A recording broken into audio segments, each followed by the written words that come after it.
Hey guys, this is Kareem Tulba, one of those behind the GrowCheap blog, and in this video I'm going to show you some interesting things about the WordPress in order to serve the best performance out of your site. So, what I'm going to show you right today is how to get the most out of your site performance using a plugin called W3 Total Cache. So, this is the number one recommended plugin actually in order to increase the performance of your site.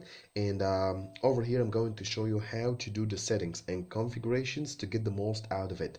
So, the first thing over here is that you need to just install the plugin. Like any other plugin, you just need to install it. So I'm going to go to plugins like here and then add new, and then I'm going to type in the search box here W3 Total Cache, so it bring it in the results. This is the number one thing, W3 Total Cache. I'm going to click install now, and then I'm going to activate the plugin. In this way you have activated the plugin on your WordPress installation. So let's head further to the meat and do the configurations, which is going to grab the most out of this plugin. I'm going to go to performance, and like you have seen that general settings. So this is the general settings page of W3 Total Cache plugin.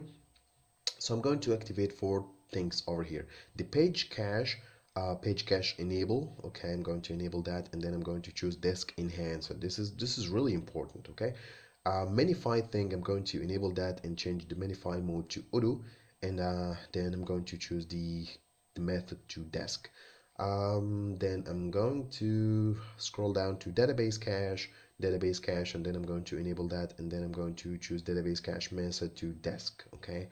The last one over here is the the object cache and then the browser cache. So I'm going to enable that, and I'm going to enable that as well, and then I'm going to choose desk here.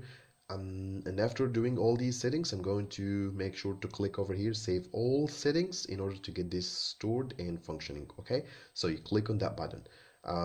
Okay, so after doing the general settings, we need to specify every single option and doing its specific tweaks. So I'm going to go on each of these things, like page cache first, minify, database cache, and then browser cache. So okay, this page is the page cache, and I'm going to make sure that these options are checked. Cache front page, cache feeds, then I'm going to scroll down, cache 404 pages, don't cache pages for logged in user. This is really important.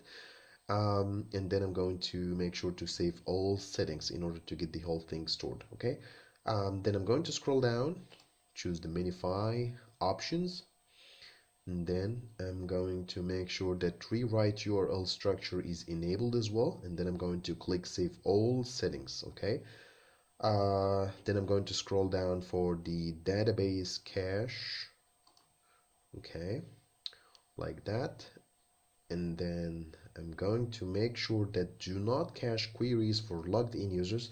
This should be checked in, because actually as a logged in user, or as an admin to this WordPress installation, you don't need to see the cached copy of your site or cached queries or something like that. So you need to check that and then save all settings. This is really important. Okay, then I'm going to scroll down to browser cache, and then this is going to take more time because much options over here, but I'm going to show you what you need to do. So set last modified header, you need to check that. Set expires header, you need to check that as well. Set cache control header, set entity tag, set W3 total cache header, enable HTTP compression, and then you scroll down. Do not set cookies for static files. This is really important. After you're done with it, make sure you are saving all settings by clicking that button. So these are all the options we need to activate on the W3 total cache to get the most out of it. This is the ultimate settings, because I have tried it in several different ways, and these features were the best working for me. The last thing over here is that I'm going to enable a couple of extensions. So I'm going to go performance, and then I'm going to choose extensions here. Uh, so yeah, so what's sweet about W3 Total Cache is that it's working in sync with other plugins like the SEO Yoast, Google Feed Burner, and AMP, Cloudflare, and stuff like that. So for me, I just needed to activate it for SEO Yoast to work in sync together with the W3 Total Cache. And then because I installed the AMP, which is the accelerated mobile pages plug into my site. My site is running actually on EMP, so that's why I made sure to activate and sync W3 Total Cache with that plugin as well. If you're running on Cloudflare, you need to activate and sync that because it's going to reduce the page load time and furthermore. So yeah, and if you're running on Genesis framework, this is really important because it's going to reduce the loading time significantly on your site. So you need to activate and sync that with the W3 Total Cache. It's one click thing. You just need to click activate and then it's going to be automatically synced without lots of more coding work or stuff like that. You don't have to worry about it. And yeah, that was all about the W3 Total Cache. I understand that there are more descriptions you need to understand about each of these features and what each is doing actually, but I'm here in this video. I'm on a challenge to show you what features you need to enable and what features you don't need to enable in order to get the most out of it.